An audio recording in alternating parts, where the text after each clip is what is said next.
Hi children, and this is the last session of our first chapter, and today I am going to discuss about some questions related to fundamental theorem of arithmetic. What do you mean by fundamental theorem of arithmetic? It is nothing but prime factorization.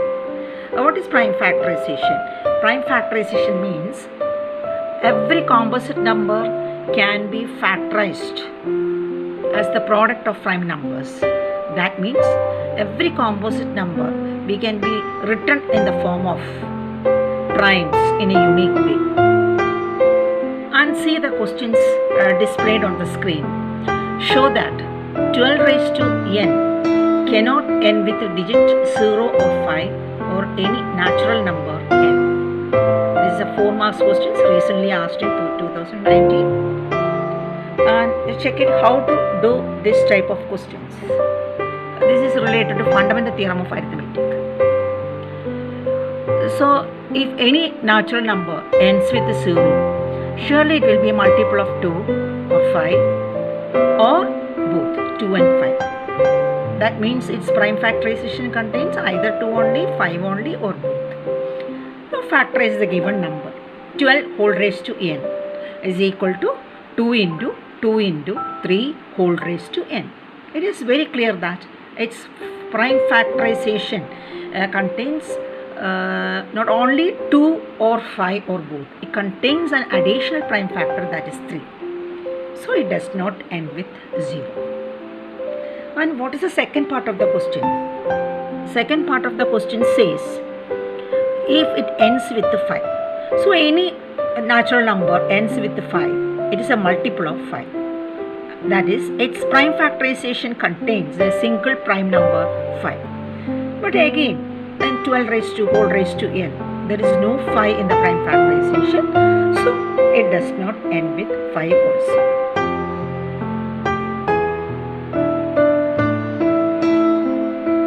Now you have some questions in your textbook.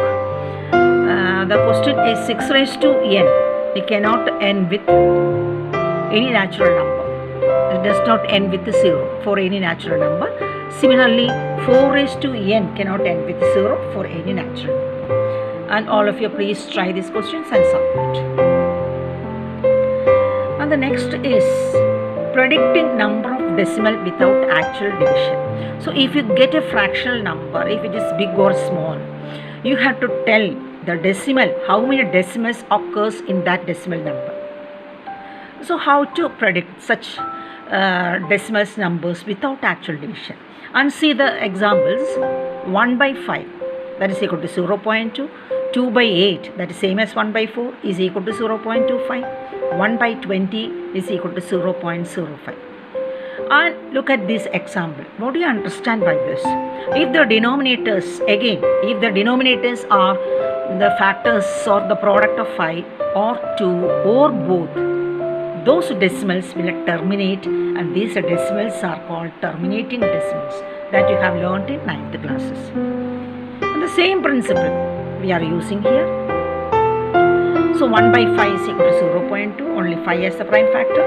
1 by 4, that is 1 by 2 square, 2 into 2, 0.25. Similarly, 1 by 20, 1 by 20 is 2 into 2 into 5, 0.25. And decimal terminates if the primes are either 2, 5 or both. And using this and same fundamental theorem of arithmetic, how to find the number of decimals if you get it. And for example, suppose if you get any fraction, if the fraction contains the multiple of 10, it is very easy to predict the number of decimals. If the fraction is 10, it contains 1 decimal. If the fraction is 100, 2 decimals. Fraction 1000, 3 decimals. It goes on like this. So our aim is to make the denominator as 10. And for example, how to make the denominator 10? Suppose you are getting the question 1 by 2. You make the denominator 10 by multiplying 5 in the denominator. So 2 5s are same 5 you have to multiply in the numerator to equalize the fraction. That is a equivalent fraction. So you are getting 5 by 10. You can tell 1 decimal 0.5. The same principle we can adopt here.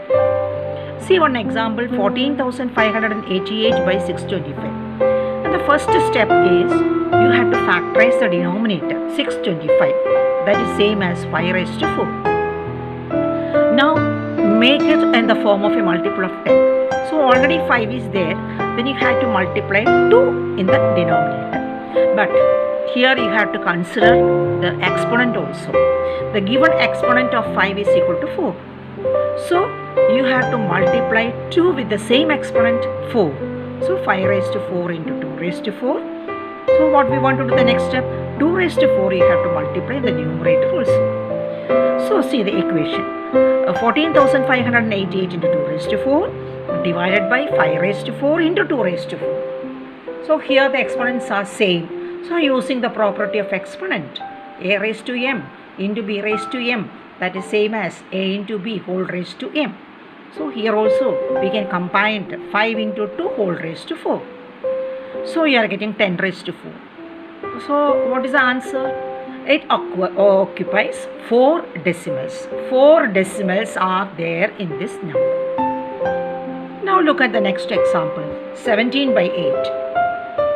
Same, 8 you factorize and write 2 cube.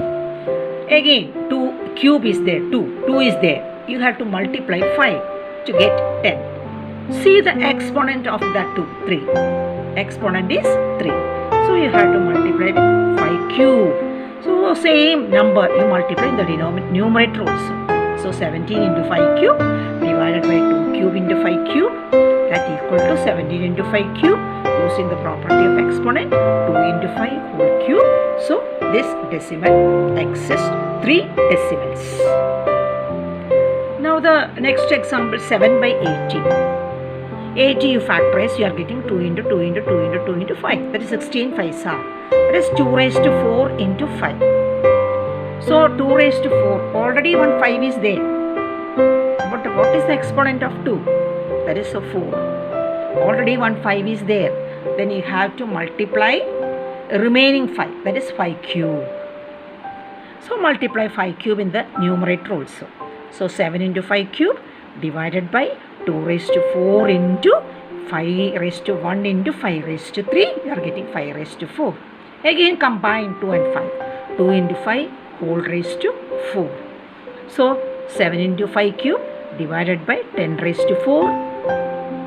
Answer 4 decimals in this decimal part. Then 7 into 5 cube you multiply, you are getting the answer 875. You put 4 decimals, 0.0875. So like that, without actual division, you can predict the number of decimals by adjusting the denominator in the form of primes 2 and 5. And some questions I have given to you for your work, 3 by 8, 44 by 125, and you try it and do yourself and do more practice.